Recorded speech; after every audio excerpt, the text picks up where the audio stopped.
4-5 साल पहले जब मैंने ब्लॉगिंग स्टार्ट करी थी, उस टाइम पे इवेंट ब्लॉगिंग सबसे पॉपुलर चीज़ थी इन द ब्लॉगिंग कम्युनिटी। जहाँ भी जिस भी ब्लॉगर से मैं बात करूँ, जिस भी जगह जाऊँ कि ब्लॉगिंग से रिलेटेड मुझे कुछ बता दो, सब यही बोलते थे कि इवेंट ब्लॉगिंग कर लो, इवेंट ब्लॉगिंग में बहुत पैसा है। आज मैं किसी इवेंट में चले जाऊँ ब्लॉगर्स के, वहाँ किसी से पूछ लूँ कि इवेंट ब्लॉगिंग क्या होती है, आधे लोगों को पता ही नहीं कि इवेंट ब्लॉगिंग होती क्या है। एंड जिन लोगों को आज के टाइम में इवेंट ब्लॉगिंग के बारे में पता भी है, उनको लगता है कि इवेंट ब्लॉगिंग बहुत पुराना कॉन्सेप्ट है, बहुत ज़्यादा कंपटीशन हो चुका है, सारे इवेंट्स पे ऑलरेडी वेबसाइट्स रैंक करती हैं, तो अब इसमें कोई स्कोप नहीं है। So guys, in this video I will tell you कि इवेंट ब्लॉगिंग होती क्या है, and if you want to do event blogging then इस टाइम पे कौन से टाइप की इवेंट ब्लॉगिंग इफेक्टिव होती है। So what is event blogging?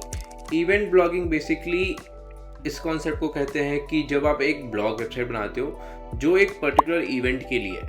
Let's say बहुत ही सिंपल कॉन्सेप्ट बताता हूँ कि दिवाली हो गई, होली हो गई, इनके लिए बहुत लोग ब्लॉग्स बनाते हैं कि उन्होंने लेट्स से एक वेबसाइट बना दी happydiwaliquotes.in, एंड जैसे ही दिवाली आएगी बहुत सारे लोग उसके आसपास सर्च करेंगे happy Diwali quotes, happy Diwali wishes, happy Diwali quotes for family, happy Diwali quotes for friends. ऐसे बहुत सारे कीवर्ड्स होते हैं जो दिवाली से रिलेटेड सर्च होते हैं। प्लस और भी चीज़ें कि कोट्स ही नहीं, सिर्फ और भी चीज़ें लोग सर्च करते हैं कि रंगोली डिज़ाइंस, ठीक है, फिर हो सकता है कि which are eco friendly crackers. So ऐसे बहुत सारी चीज़ें हो सकती हैं जो दिवाली से रिलेटेड लोग सर्च करते हैं। तो उन पर्टिकुलर चीज़ों के लिए आप अलग से एक ब्लॉग बना सकते हो जिसमें आप उससे रिलेटेड ही चीज़ों पे फोकस करोगे एंड सिर्फ उस चीज़ पे रैंक करोगे। एंड उसमें कोई एक चीज़ सर्च करके आया है यूज़र, तो उसको दूसरी चीज़ में भी इंटरेस्ट होगा जो आपने लिखी हुई है दिवाली से रिलेटेड, बिकॉज उसको दिवाली से रिलेटेड चीज़ें जाननी है उस टाइम पे। तो ये कॉन्सेप्ट है इवेंट ब्लॉगिंग का। अब जैसे ही मैंने आपको दिवाली से रिलेटेड एग्जांपल दिया, सिमिलरली आप होली, क्रिसमस, ऐसे कोई भी इवेंट्स हो सकते हो, न्यू ईयर, या इवन सिर्फ फेस्टिवल की बात नहीं होती है, इवन इवेंट लाइक IPL और बिग बॉस और कोई भी शो हो गया, या फिर ओलंपिक्स हुआ, अभी ओलंपिक्स हो गया, और भी जो भी होता है, कॉमनवेल्थ गेम्स, पैरालंपिक्स, सब एक इवेंट है। कोई भी एक इवेंट हो रहा है, लेट्स से इवन एक बहुत बड़ा कॉन्सर्ट है किसी सिंगर का, दैट्स ऑल्सो एन इवेंट, उसके बारे में भी लोग सर्च करते हैं। तो कोई भी इवेंट से रिलेटेड आप एक पर्टिकुलर वेबसाइट बनाते हो तो उसको इवेंट ब्लॉगिंग कहते हैं। तो ये पर्टिकुलर कॉन्सेप्ट आज से 3-4 साल पहले तक बहुत ही पॉपुलर था। कोई भी नया ब्लॉगर आता था वो पहले इवेंट ब्लॉगिंग ही करता था, बिकॉज वहाँ रैंक करना इजी होता था। आप उसी नाम से रिलेटेड डोमेन ले लेते थे तो भी गूगल थोड़ी प्रायोरिटी दे देता था एंड चीज़ें रैंक हो जाती थी। यार कीवर्ड वगैरह स्टफ कर देते थे बहुत ज़्यादा, तो चीज़ें रैंक हो जाती थी। एंड उस वजह से ही सब ने ये कर दिया एंड बहुत ज़्यादा कॉम्पिटिशन आ गया। जो इंडिया के इवेंट्स हैं उनमें तो इतना कॉम्पिटिशन है कि आप सोच भी नहीं सकते। Okay, so obviously it's very difficult to rank in mainstream events right now, and जो लोग एक्टिव हैं, जैसे मेरे जैसे लोग हैं जिनके पास पूरी टीम है, कोई नया भी इवेंट आएगा तो हम फट से लिख देंगे, तो कोई नया ब्लॉगर उस पर बहुत ईजिली रैंक नहीं कर पाएगा। बट इंडिया सिर्फ एक कंट्री है, इंडिया हो गई, US हो गई, UK हो गई, सारे इंडियन ब्लॉगर्स इन्हीं कंट्रीज पर फोकस कर रहे हैं। But these are not the only countries ना, इनके अलावा भी बहुत सारी कंट्रीज हैं। एग्जैक्ट कितनी है वो तो मुझे नहीं पता, but let me go to my screen and let's see. 195 countries हैं वर्ल्ड में, एंड हम इंडियन ब्लॉगर्स सिर्फ इंडिया, US एंड UK की ट्रैफिक को ही टारगेट करते रह जाते हैं। हमारे सारे आर्टिकल्स इन्हीं इन कंट्रीज़ के लिए होते हैं एंड उन पे ही हम चाहते हैं कि सारा ट्रैफिक आए। बाकी भी तो ये 192 कंट्रीज़ हैं, इनको टारगेट कर लो।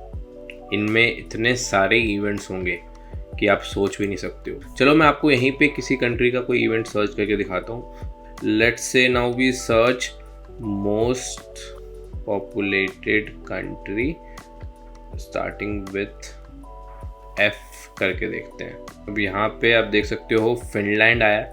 फिनलैंड में ऑलमोस्ट 56 लाख पीपल रहते हैं। सो 56 लाख भी ठीक ठाक नंबर है। तो नाउ लेट्स सर्च कि फिनलैंड के में कौन कौन से अच्छे इवेंट्स हैं। Okay, so now you can see कि गूगल हमें बता दिए कि फिनलैंड में कौन से फेस्टिवल्स अच्छे खासे पॉपुलर हैं। अब इसी में आप थोड़ी और डीप रिसर्च कर सकते हैं, जो मैं आपको भी करके नहीं दिखाऊंगा, but it's basic common sense कि आप इसमें आप सर्च कर सकते हो कि कौन से इवेंट्स वहाँ पे सबसे ज़्यादा पॉपुलर है, सबसे ज़्यादा बड़े हैं, एंड उससे रिलेटेड आप एक अलग से ब्लॉग बना सकते हो जिसमें आप सिर्फ उसके बारे में ही आर्टिकल्स लिखोगे एंड उस पर रैंक करोगे। सो ये तो सिर्फ एक कंट्री थी, फिनलैंड, जहाँ पे सिर्फ 56 लाख लोग रहते हैं, बट और भी इसके अलावा 191 कंट्रीज़ और हैं जिनको आप टारगेट कर सकते हो।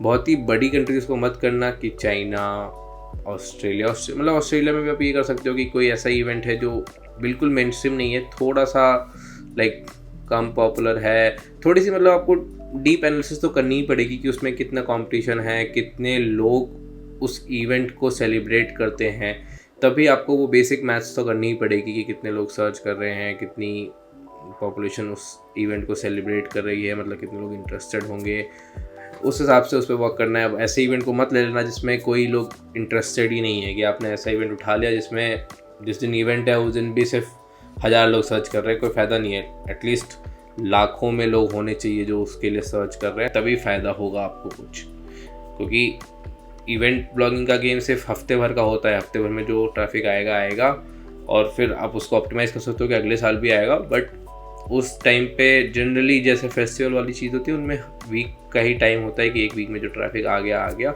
उसी में लोग मिलियंस में ट्रैफिक ले लेते हैं एंड उससे अच्छा खासा रेवेन्यू जनरेट कर लेते हैं। प्लस आप और भी चीज़ें कर सकते हो, एफिलिएट मार्केटिंग भी उसमें प्लग इन कर सकते हो कि उस इवेंट से रिलेटेड कोई अपने प्रोडक्ट्स बेचता है या फिर कोई सर्विस या कुछ भी कोई ऑफ़र बेचता है उस पर्टिकुलर इवेंट से रिलेटेड, तो आप उस कंपनी से या उस पर्सन से बात करके उसके प्रोडक्ट सर्विसेज को अपनी वेबसाइट पर डाल सकते हो और एंड जो भी सेल्स जनरेट होती है उसका कुछ कमीशन वगैरह ले सकते हो। उस तरह से आप एफिलिएट मार्केटिंग में प्लग इन करके एक्स्ट्रा रेवेन्यू कमा सकते हो। प्लस ये तो सिर्फ और सिर्फ फेस्टिवल्स की बात हुई मेनली, कि जो फेस्टिवल वाले इवेंट्स हैं, बट इसके अलावा भी इवेंट्स होते हैं। लेट्स से कोई बड़ा स्पोर्ट्स का इवेंट हो रहा है, कोई बड़ा मूवी फेस्टिवल होने वाला है, वो सब भी इवेंट्स हैं, उसके बारे में भी बहुत लोग सर्च करते हैं, तो आप उसके ऊपर भी बना सकते हो। प्लस बहुत सारी इवेंट्स हैं जो हर साल होते हैं, तो हर साल लोग उसके बारे में सर्च करते हैं। आपने उस इवेंट से रिलेटेड अपनी वेबसाइट बना ली, उस पर बहुत अच्छे से वर्क किया कि जब वो इवेंट एक्टिव हो या होने वाला हो तो उससे रिलेटेड बहुत लोग सर्च करेंगे, वो सब आपकी वेबसाइट पे आ जाए, तो आपको बहुत फ़ायदा हो सकता है। बस आपको रिसर्च थोड़ी डीप करनी पड़ेगी, ऐसे इवेंट्स ढूंढने पड़ेंगे जिस पे कंपटीशन कम हो। थोड़ा मुश्किल काम है, it's not very easy, but ऐसा नहीं है कि नहीं मिलेंगे।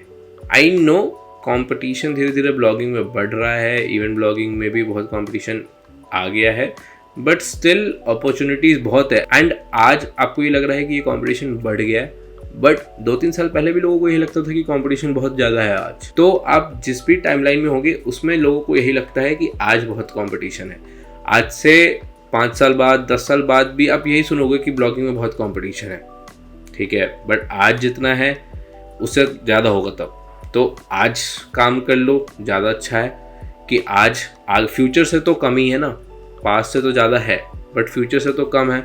तो आज जितनी अपॉर्चुनिटी है उतनी आगे नहीं होंगी, तो जितनी जल्दी आप उस चीज़ पे काम कर लो आपके लिए उतना बेनिफिशियल रहेगा। सो इवेंट ब्लॉगिंग से रिलेटेड आपको और भी कोई डाउट हो तो आप कमेंट सेक्शन में पूछ सकते हैं। आई विल ट्राई कि मैं आपके डाउट्स क्लियर कर दूँ। So guys that's it for this video. See you guys in the next video. तब तक के लिए keep hustling smartly and let's earn big together.